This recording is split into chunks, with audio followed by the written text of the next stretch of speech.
می‌فرماید روز قیامت یک بنده را خدا می‌آورد، بعد از اینکه به خود نزدیک می‌کند، بعد ستر و پوشش را به سر از او می‌اندازد که دیگه اهل خلایق هیچ چیزی را نبینه.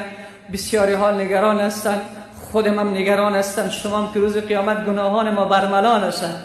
روز قیامت این گناهایی که پت و پنهان کردیم که کسی ندیده، اگر کل خلایق ببینه چی خواهد شد، چه رسوایی خواهد بود. ولی این حدیث امیدوار کننده است. این بنده گناهگار را خدا به خود نزدیک میکنه، یک سطر و پرده می اندازد به پشتی بنده. بعد وقتی که بنده نزدیک می شود به بنده میگه هل فعلت کذا و کذا، بنده فلانی گناه را نکردی؟